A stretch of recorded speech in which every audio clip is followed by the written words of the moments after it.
సిద్దిపేట పట్టణంలోని సంరక్ష హాస్పిటల్లో వైద్యుల నిర్లక్ష్యంతో బాబు మృతి చెందిన దారుణ సంఘటన చోటు చేసుకుంది. దీంతో ఆసుపత్రిలో బంధువులు ఆందోళన చేపట్టారు. వైద్యులు బాలుడికి ఇంజెక్షన్ ఇచ్చిన వెంటనే ముక్కు నుండి రక్తం రావడంతో మృతి చెందినట్లు బంధువులు ఆరోపించారు. వైద్యులపై తగిన చర్యలు తీసుకుని తమకు న్యాయం చేయాలని మృతిని బంధువులు కోరారు.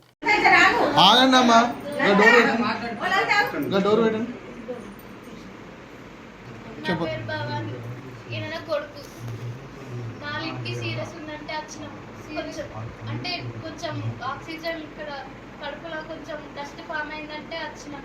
అది న్యూమోనియా అని చెప్పింది. ఇక్కడ 4 o'clockకి మేము వస్తే ఆయన 8 o'clock వచ్చినప్పటిదాకా వెయిట్ చేసినాం. బ్లడ్ టెస్ట్ ఇట్లా చేసిరు, రిపోర్ట్స్ వచ్చినాక O2 పెట్టేసారు, నెగ్లెజేషన్ పెట్టేసారు. బాగానే ఉందంత. ట్రీట్మెంట్కి మందులు రాసిచ్చారు, పైన జిఫ్ట్ చేసేసారు. బయటకు వచ్చిన తర్వాత టానిక్లు ఇట్లా అవన్నీ పోసేసినా మంచిగానే ఉన్నాం. తర్వాత డాక్టర్ వచ్చిండు 10 o'clockకి, మంచిగానే ఉండడమ్మా, పర్లేదు ప్రొద్దున పంపిస్తామని చెప్పిండు. మళ్ళీ 2కి ఇట్లా నర్స్ వచ్చి ఆక్సిజన్ నెగ్లెజేషన్ పెట్టింది, పోయింది. అదే లాస్ట్ ఇక అప్పుడు కూడా మంచిగా ఆడుతున్నాడు, మా పాలిస్తే తాగుతున్నాడు, మళ్ళీ కూకున్నాడు. మళ్ళీ లేచిన కొద్ది నేను కూకుంటేనే అనుకున్నా, మళ్ళీ పాలు కూడా వేయలేము. ఇక టానిక్లో మేము కడుపు వస్తుందేమో అని అంత 5 o'clockకి వాడు కొంచెం ఇట్లా కళ్ళు ఇట్లా అవుతున్నాయి. నర్స్ వచ్చేసి డోసెస్ ఇచ్చింది, పెద్ద డెక్సిస్ ఇచ్చేసింది.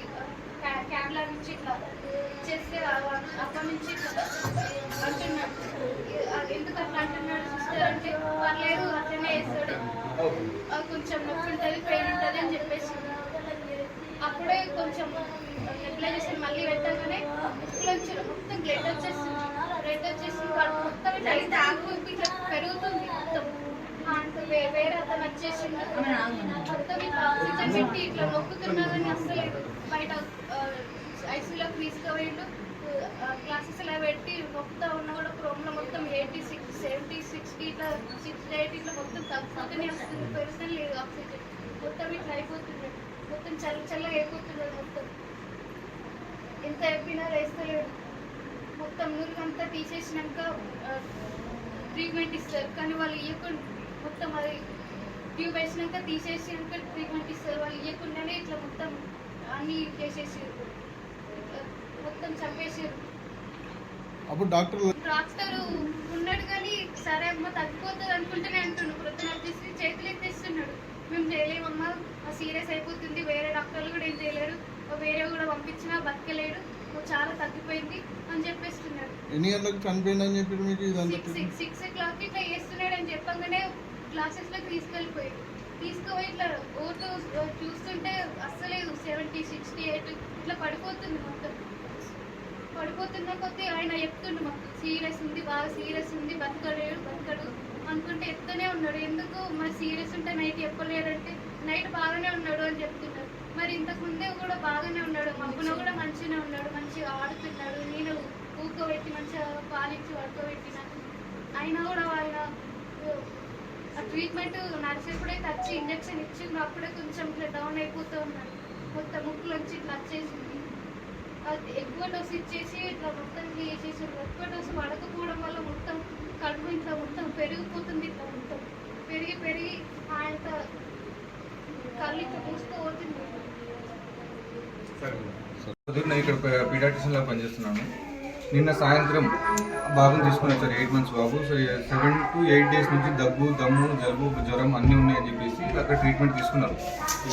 దుబాకలో ట్రీట్మెంట్ తీసుకున్నారు. దుబాకలో ట్రీట్మెంట్ తీసుకున్నారు, తగ్గట్లేదు అని చెప్పేసి నిన్న సాయంత్రం నిన్న సాయంత్రం ఇక్కడ తీసుకొని వచ్చినప్పుడు బాబు పరిస్థితి ఏంటంటే చాలా సిక్ ఉన్నాడు, డల్ ఉన్నాడు బాబు. శ్వాస తీసుకోవడం చాలా ఇబ్బంది పడుతున్నాడు, దమ్ములాగా కొంచెం అని చెప్పేసి సిక్ ఉన్నాడు బాబు. అవసరమైతే అడ్మిషన్ అవసరం ఉంటుంది, పరీక్షలు చేసిన తర్వాత చూద్దామని చెప్పి చెప్పాను. పరీక్షలు చేస్తే పరీక్షలు తెలియదంటే బ్రాంకోన్యూమోనియా అంటే ఊపిరితిత్తుల్లో నంజు చేరుకుంది, దానివల్ల ఇబ్బంది అవుతుంది బాబుకి అని చెప్పేసి ఆక్సిజన్ పెట్టాలి, ఇంజెక్షన్స్ ఇవ్వాలని చెప్పేసి అడ్మిట్ చేసాం బాబుని అడ్మిట్ చేసిన తర్వాత నైట్ ఇంజెక్షన్స్ ఇచ్చాము, ఆక్సిజన్ పెట్టుకున్నాము. కొంచెం సివియర్నెస్ నేను ఎక్స్ప్లెయిన్ చేశాను వాళ్ళకి, ఇట్లా కొంచెం సీరియస్ ఉంటుంది, ఆక్సిజన్ ఆపిన తర్వాత మనం చెప్తాము. నేను 24 hours ఆక్సిజన్ ఇచ్చిన తర్వాత చెప్తానమ్మా అని చెప్పాను. సరే అయ్యగానే ఏమి మంచిగా చేయండి అని చెప్పారు వాళ్ళు. ఓకే ఆ తర్వాత ట్రీట్మెంట్ నడుస్తుంది. పొద్దుట దాకా అయిన తర్వాత మార్నింగ్ ఇంజెక్షన్ ఇచ్చిన తర్వాత వాళ్ళ మదర్ ఏమందంటే బాబు ఏడుస్తుంది అని చెప్పేసి అన్నారు. సరే ఎందుకు ఏడుస్తుంది, మామూలుగా ఇంజెక్షన్ ఇచ్చినప్పుడు మామూలుగా ఏదైనా పెయిన్ తోటి ఏమైనా ఏడ్చుంటుందని చెప్పేసి చూసేసరికి సడన్గా శ్వాస తీసుకోవడానికి ఇబ్బంది అవుతుంది సార్ అనేసరికి చూసేసరికి కొంచెం యాస్పిరేషన్ అంటే నంజుని పాలు కానీ నీళ్లు కానీ గొంతులో నుంచి కడుపులోకి కాకుండా ఊపిరితిత్తులోకి వెళ్ళిపోవడం, అది జరిగిందని చెప్పేసి కడుపు ఇట్లా తీసుకెళ్ళి బాబుకు శ్వాస కూడా ఇబ్బంది అవుతుందని చెప్పేసి వెంటిలేషన్ కోసం ఎన్ఎస్సీలోకి తీసుకెళ్ళి వెంటిలేట్ చేసేసి ట్రై చేశాం. ఎంత ప్రయత్నం చేసినా కూడా బాబు సర్వైవ్ అవ్వలేదు. సిపిఆర్ చేసాం. CPR almost 45 minutes 1 hour CPR try చేశాము. ఇవ్వాల్సిన ఎమర్జెన్సీ మెడిసిన్స్ ఏవైతే ఉన్నాయో కార్డియాక్ మెడిసిన్స్ అవన్నీ ఇచ్చాము, అయినా కూడా బాబు రివైవ్ అవ్వలేదు. సో ఇది జరిగింది. వాళ్ళు ఏమంటున్నారంటే మీ సిస్టర్ వచ్చి ఇంజెక్షన్ ఇచ్చినప్పటి నుంచి సీరియస్ ఉన్నాడు, అప్పటిదాకా బాగానే ఉన్నాడు బాబు, సడన్ గా అట్లా అవడానికి కారణం ఏంటి అంటే అర్థం.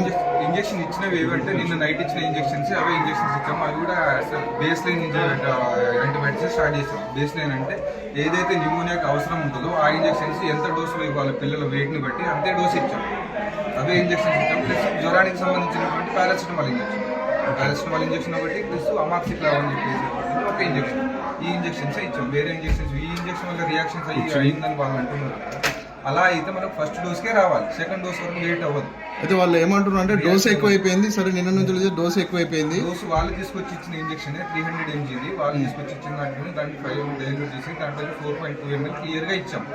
అంతే ఇచ్చినాం. అంతకంటే ఎక్కువ అది కరెక్ట్. అంటే మీరు ఇచ్చారా సిస్టర్ అడిగారా? సిస్టర్ మా మేము రాసి ఇచ్చింది సూపర్వైజర్ లో సిస్టర్స్ ఇస్తారు ఎక్కడైనా హాస్పిటల్స్. అవును, సిస్టరే ఇచ్చింది. మీ దగ్గర సిస్టర్ క్వాలిఫైడ్ లేరని ఏం లేదు, అందరు క్వాలిఫైడ్ ఎక్స్పీరియన్స్. ప్రాబ్లం ఏమి ఉంటుంది ముందు దాకా బాగానే ఉండి ఇంజెక్షన్ ఆస్పిరేషన్ చోకింగ్ అనేవి సడన్ గానే వస్తాయి. ఇది ఎమర్జెన్సీలు అనమాట. ఇవి సడన్ గా వచ్చేస్తాయి, అవుట్ ఆఫ్ ది సిలబస్ అన్నట్టుగా వచ్చేస్తాయి. సడన్ గా మనం ఎక్స్పెక్ట్ చేయలేము ఏ టైంలో వస్తుంది, ఈ టైంలో వస్తా మంచిగా ఉన్నప్పుడు సడన్ గా ఇది అయిపోతుంది. ఆల్రెడీ ట్రీట్మెంట్ నడుస్తుంది, అబ్జర్వేషన్ లోనే ఉంచారు కదా. అబ్జర్వేషన్ లోనే ఉన్నారు, అయినా కూడా అందుకు అబ్జర్వేషన్ ఉన్నాడు కాబట్టి ఈ మాత్రం ట్రీట్మెంట్ మనం చేయగలిగాం, ఎమర్జెన్సీలో అటెండ్ చేయగలిగాం. లేకుంటే ఇంకా ఇబ్బంది అయిపోతుంది. ముక్లకెళ్ళి బ్లడ్ ఎందుకు వచ్చింది? ఈ ఊపిరి నంజు వెళ్ళిపోయింది కదా, దానివల్ల శ్వాస తీసుకుని ఏదైతే ఉందో కడుపులోకి వెళ్ళిపోతుంది, లంగ్స్లోకి వెళ్ళకుండా. సో దానివల్ల కడుపు ఉబ్బడం అయింది. కడుపు ఉబ్బడం అయిపోయిన లంగ్స్లో నుంచి ఇట్లా యాస్పిరేషన్ అవ్వడం వల్ల మన బ్లడ్ వస్తాయి. ఇట్లా యాస్పిరేషన్ అయిన తర్వాత మనం యాంబ్లిఫై చేస్తాం కదా, దానివల్ల కొంచెం రివర్స్ వస్తుంది. మీ నర్సులు ఏదైతే మీ సిస్టర్స్ వాళ్ళ నెగ్లెక్ట్ వల్ల వాళ్ళు చేసే ట్రీట్మెంట్ మీరు అందుబాటులో లేక వాళ్ళు ఇచ్చిన ట్రీట్మెంట్ వల్ల అందుబాటులో లేమన్నది కాదు, మేము అందుబాటులో 24 గంటలు ఉన్నాము. నేను ఇక్కడే ఉన్నాను. వితిన్ 2 minutes నేను అక్కడికి వచ్చాను. కావాలని మీ పేరెంట్స్ అడగచ్చు. మీ పేరెంట్స్ చెప్తారు ఇప్పుడు ఏదైతే మా పేరెంట్స్ ఉన్నారో మీరు రాత్రి అందుబాటులో లేక బాధలో ఉన్నారు కాబట్టి ఆరోపిస్తున్నాను. ఒకటి నేను ఇక్కడే ఏ బాబుకైనా సడన్ గా అప్పటిదాకా బాగుండే సడన్ ఇంజెక్షన్ డోస్ ఎక్కువ పిల్లలలో సడన్ గా జరిగే డెత్లలో ఇదొకటి. సడన్ గా మేము రెస్పాండ్ అయ్యి సిపిఆర్ చేసినాక కూడా సర్వైవ్ కాకపోతే ఇన్ కేస్ మేము సిపిఆర్ చేయలేదు లేదా పేషెంట్ కి రెస్పాండ్ అవ్వలేదు అంటే మాది మిస్టేక్.